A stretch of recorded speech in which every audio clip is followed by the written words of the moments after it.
할렐루야. 수요 성경 공부 모임 시즌2 오신 모든 분들 예수님의 이름으로 환영합니다. 오늘부터 수요 성경 공부 모임 시즌2가 시작됩니다. 7월 6일부터 9월 28일까지 시즌2가 진행되어지는데요. 지난 수요 성경 공부 모임 시즌1은 봄을 열다 였는데 이번에는 타이틀이 떠오르지 않았습니다. 그래서 타이틀 없이 수요 성경 공부 모임 시즌2로 진행을 합니다. 시즌1 마지막 모임에서는 역대서까지 나눴었죠. 우리가 한번 창세기부터의 흐름을 크게 한번 살펴봤으면 좋겠는데요. 창세기 1장부터 11장까지를 일반 역사 시대로 이야기하게 합니다. 천지창조부터 또 바벨론 사건까지를 11장까지 그러니까 창세기 1장부터 창세기 11장까지 보게 되고요. 물론 그 사이에 여러 가지 또 사건들을 또 보게 되죠. 12장부터는 족장 시대입니다. 아브라함, 이삭, 야곱, 요셉 이렇게 4명의 중심 인물들을 볼 수 있습니다. 그리고 그 가운데 하나님께서 그분의 계획을 이루어 가심을 또한 우리가 살펴보게 됩니다. 히브리 민족의 애굽에서의 노예 시대가 있었고 그리고 나서 이제 출애굽 광야 시대가 있죠. 출애굽하고 나서 가나안 입성 전까지를 광야 시대로 분류합니다. 그리고 이후에 가나안에 들어가서 사사 시대와 왕정 시대를 보내게 되고요. 이후에 포로 시대와 귀환 시대로 이어집니다. 왕정 시대 하면 아마 가장 먼저 딱 떠오르시는 왕들이 있을 것 같아요.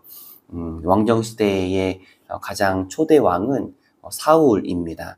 통일 왕국의 왕으로서 사울과 다윗과 솔로몬으로 이어지고요. 이후에 솔로몬의 아들 르호보암 때에 남유다와 북이스라엘이 갈라지게 된 이후에 북이스라엘이 먼저 아수르에 의해서 멸망을 당하고요.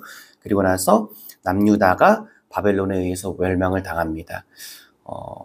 포로 시대는 바벨론으로 잡혀가서 돌아오기까지의 시대를 포로 시대로 이야기합니다.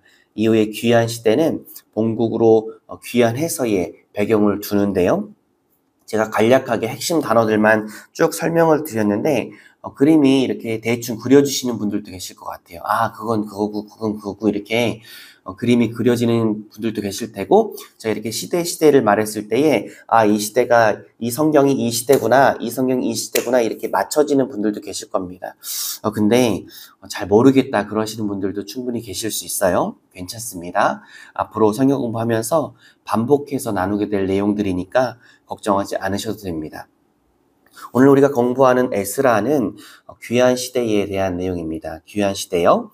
우리가 지난번 시즌1에서 나눴던 사무엘서와 역대서는 왕정 시대에 속합니다. 역대 하에서 북이스라엘과 남유다의 멸망을 우리가 보게 되는데요. 이제 북이스라엘도 멸망했고 남유다도 멸망한 거예요. 근데 끝이 아닙니다. 역대하 36장은 하나님의 백성이 다시 돌아오는 장면을 담고 있습니다. 역대하 36장 22절에서 23절인데요. 우리 한번 함께 읽어볼까요? 역대하 36장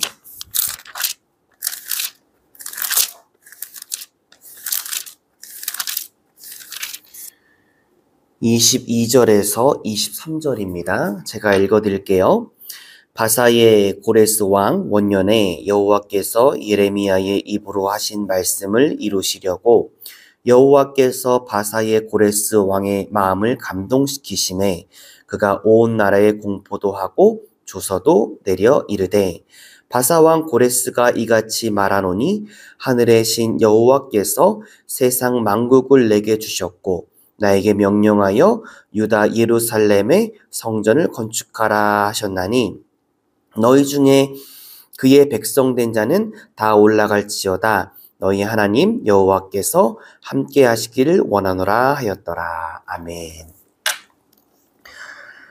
역대하에서 북이스라엘도 멸망당했고 그리고 남유다도 멸망당함을 보게 됩니다. 끝인 것 같아요. 근데 끝이 아닙니다.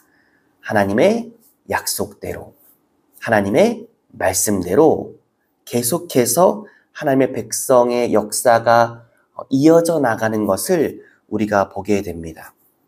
우리도 그런 마음이 들 때가 있잖아요. 아, 이제 끝인가 보다. 여기가 끝인가 보다. 앞날이 깜깜하고 사방이 막힌 것 같은 그런 때가 있지 않습니까? 그러나 우리가 잊지 않았으면 좋겠습니다. 하나님께서 끝났다고 말씀하시기 전까지 끝난 것이 아닙니다. 하나님께서는 지금도 하나님의 사랑하는 백성들을 위하여서 일하고 계시는 분인 줄 믿습니다. 하나님께서는 세상의 주관자 되시고 우리의 인생의 주관자 되십니다. 하나님께서 우리와 함께하고 계심을 잊지 않기를 간절한 마음으로 원합니다. 북왕국의 멸망과 남왕국, 그러니까 북이스라엘을 북왕국이라고도 하고요. 남왕국을 남유다를 남왕국, 남유다 이렇게도 부르는데요.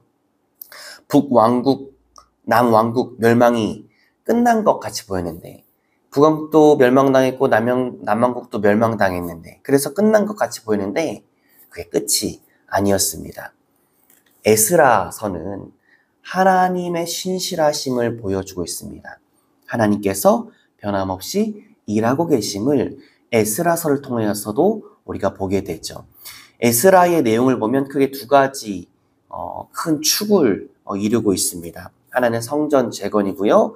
또 다른 하나는 부흥운동입니다. 첫 번째 성전 재건에 대해서 살펴봤으면 좋겠는데요.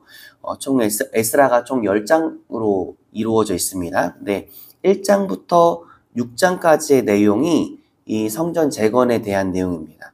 하나님께서 예레미야에게 말씀하신 대로 이스라엘 백성이 바벨론의 포로로 끌려간 지 70년 만에 귀환하게 되거든요. 근데 우리가 여기서 주의 깊게 살펴봐야 되는 것은 백성들이 포로로 끌려갈 때는 바벨론의 영향 아래 있는 거예요. 근데 백성들이 귀환할 때는 바벨론이 아니라 바사의 영향력 아래 있는 것입니다. 그러니까 세계의 패권이 바뀐 겁니다. 페르시아, 바사가 페르시아거든요. 이제 페르시아의 영향력 아래 있는 거죠. 하나님은 역사의 주관자 되십니다. 역사를 주관하시는 분 하나님. 우리의 인생을 주관하시는 분 하나님. 세상을 주관하시는 분 하나님. 이제 BC 536년에 수르바벨과 제사장 예수아가 포로를 이끌고 예루살렘으로 돌아옵니다. 무너진 성전을 건축하기 시작하는데요. 근데 이 일을 방해하는 사람들이 있었습니다. 성전을 재건하는 것 하나님의 일이잖아요. 귀한 일이잖아요. 근데 하나님의 일을 할 때 하나님의 일을 방해하는 사람들이 있었어요. 우리가 우리의 신앙생활도 한번 돌아봤으면 좋겠습니다. 우리가 하나님의 일을 할 때 하나님의 일을 방해하는 사람들이 있지 않습니까? 하나님의 일을 할 때에 이런저런 유혹과 공격들이 있지 않습니까? 아마 신앙생활 하시면서 많이 경험해 보셨을 것 같습니다. 하나님의 일을 할 때 방해가 있죠. 사람으로부터 오는 방해, 환경으로부터 오는 방해. 그것을 좀 더 넓게 보면 사탄의 시험과 공격이죠. 근데 하나님의 일을 할 때 그 방해가 있을 때에 그럴 때 주저하지 마시고 포기하지 마시기 바랍니다. 역사의 주관자 되시는 분, 세상의 주관자 되시는 분, 하나님을 바라보면서 그분이 주시는 능력으로 전진할 수 있는 우리 모두 되어졌으면 좋겠습니다. 다시 에스라로 돌아와서 바벨론의 포로로 잡혀갔던 이들이 귀환하고 시작했던 일이 바로 무너졌던 성전을 건축하는 일인데 그 일이 중단되어졌었어요. 그 일이 중단되어졌다가 16년 만에 다시 시작되어집니다. 중단되어졌던 성전 건축을 위해 하나님께서 학개라는 사람과 스가랴라는 사람을 사용하십니다. 학개와 스가랴는 백성들을 격려해요. 다시 공사가 시작되어서 성전이 완성됩니다. 우리도 학개와 스가랴처럼 쓰임받았으면 좋겠습니다. 하나님의 일을 방해하는 사람들이 있는가 반면에 하나님의 일을 돕는 사람들이 있습니다. 하나님의 일을 방해하는 사람들이 있는가 반면에 하나님의 일을 돕는 사람들이 있다는 것입니다. 늘 하나님의 축복의 통로로 귀하게 쓰임받을 수 있는 우리 모두가 되어지기를 다시 한번 소망합니다. 하나님의 축복의 통로로 사용되어진다는 것 얼마나 아름다운 일입니까? 이어서 에스라 7장부터 10장을 보도록 하겠습니다. 6장과 7장 사이, 6장에서 7장으로 넘어가잖아요. 이게 한 장인데 이 한 장의 이 갭이 짧은 시간이 아니라 60년입니다. 그러니까 6장과 7장의 배경이, 역사적 배경이 60년의 차이가 있다는 사실을 인지하시면서 또 나아가셨으면 좋겠어요. 포로 시대 그리고 귀환 시대, 이 두 시대를 생각할 때 숫자 3을 기억하시면 참 좋습니다. 포로 시대 때도 3번에 걸쳐서 바벨론으로 백성들이 끌려갔고요. 귀환 시대 때도 백성들이 3번에 걸쳐서 돌아오게 됩니다. 근데 여기서 우리가 기억해야 할 것이 무엇이냐면요. 모든 백성들이 다 돌아온 것은 아니라는 겁니다. 귀환 시대 때에 그리고 또 하나는 귀환 시대 때에는 바벨론의 영향이 아니라 페르시아의 영향이다. 이 두 가지 사실 또 기억해 두시면 좋아요. 나중에 우리가 에스더서를 공부할 때 살피면 그 배경이 타국에 살아가고 있는 유대인들이거든요. 거기에 대해서도 한번 기억해 두시면 참 좋습니다. 성전 완성 이후에 60년이 지나고 나서 에스라의 지도하에 2차 기환이 이루어집니다. 에스라가 누구인가를 이렇게 생각해 보면 아론의 16대 손이고요. 그는 제사장이었고요. 그리고 그는 학사였습니다. 그러니까 말씀에 능통한 자였습니다. 에스라가 딱 귀환을 했는데, 귀환을 했을 때 성전은 있었는데 영적 삶이 희미해져 있는 거예요. 하나님과 친밀함이 없는 그런 삶의 모습을 에스라가 보게 됩니다. 하나님의 뜻에 순복하지 않는 백성들의 모습을 에스라가 보게 됐다는 거죠. 네, 하나님께서 그분의 백성들을 회복시키시길 원하시잖아요. 그래서 에스라를 통하여서 그들을 회복시키시는 것입니다. 무엇의 회복이었냐면 말씀의 회복이었습니다. 그들이 말씀을 통하여서 회복되어집니다. 영적 부흥 운동이 일어난 것입니다. 하나님께서 우리에게도 이 말씀의 회복이 이루어지기를 원하십니다. 말씀의 회복을 간절히 원하셔서 또 이 성경 공부 가운데 있으실 거잖아요. 늘 말씀을 사모하시고 말씀에 대한 갈급함을 가지시고 나아가시는, 그리고 하나님께서 허락하시는 영적 부흥을 경험할 수 있는 우리 모두 되어지기를 간절한 마음으로 소망합니다. 우리 잠시 기도하겠습니다. 하나님 감사합니다. 오늘 에스라서를 나눴습니다.